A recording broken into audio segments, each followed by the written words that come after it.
a lot of times you were good enough. It's just that you let other people's voices inside, and that's what self-esteem is all about. In today's video, I'll be talking about the most important self-help quality. In my opinion, the most important self-help quality is self-esteem. It's probably the most underrated, and it's probably the less taught or the less talked about. The reason why I'm saying that is because while growing up, I never had it. I didn't know what it was. All I thought or all I knew is confidence is the only thing you need. Up till somewhere till the age of 20, I started realizing that, my social status is not being kind of matching with my confidence level. And it kind of I started to kind of introspect. And then from that point, as I started to consciously understand what is self-esteem, my mind started to change. My brain started to change, my wiring started to change because somewhere deep down, I always have this fear of neuroplasticity, which starts coming in when, you're 25. Just due to neuroplasticity reasons, I just wanted to have these 5 years from 20 to 25 to keep my self-esteem or whatever issues I had. I just wanted to fight them all off. Self-esteem is something that is developed in the age range between 5 to 8. It differs, I think, for boys or girls, if I'm not wrong. I think I read that somewhere. And self-esteem is kind of like the head start you get to kind of deal with the outside resistance of the world. Now, let's say you're a great singer, and then you feel that you're a great singer, or someone tells you to sing, or someone someone at your family tells you to sing when you're in early age. And then everyone starts clapping and laughing, and you're great, right? Because they want to boost your confidence up, or they would like to boost your self-esteem up. And then you go to school, people are not clapping as much. What happened?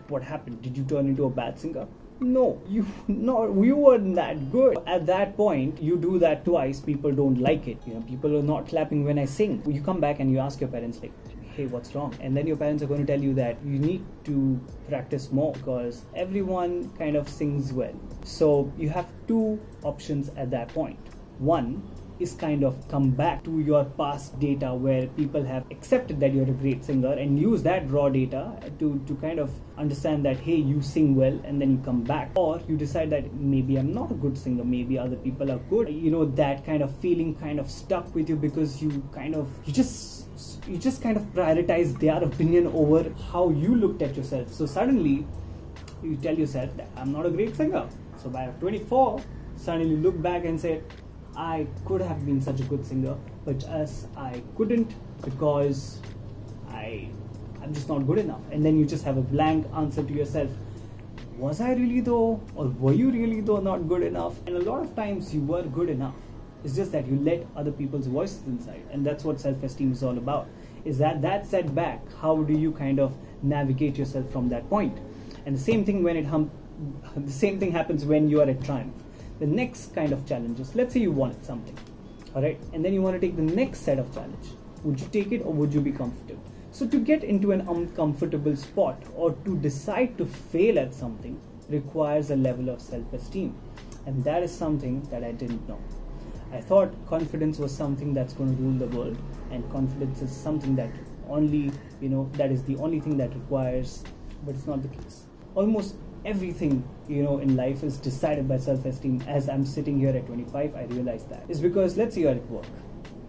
You never really fought off your bullies, but someone at work really starts bullying you. You have never said no to a bully verbally, so what you're going to do? You just can't. You just can't, because there's no raw data in your head that how to say no to someone, or how to like kind of stop bully, even physically. If you had to stop your co-worker, or if you had to stop someone, a manager, from kind of bullying you, there is no way you're going to do it in the same way. The way you're going to do it is by bursting out, because you have no raw data. You have never said no to a bully. You've never stopped or never stepped into a fight and come out as winning. So you have to take active steps to kind of fight your self-esteem issues at a workplace.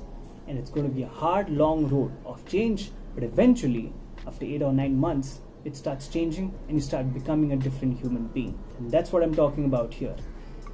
Self-esteem is probably the biggest and the most underrated self-help quality that people do not talk about, nor I've heard people talk about it, because eventually it starts to decide how you're going to take actions, and eventually the actions are going to lead to consequences, and that's going to lead to a new reality.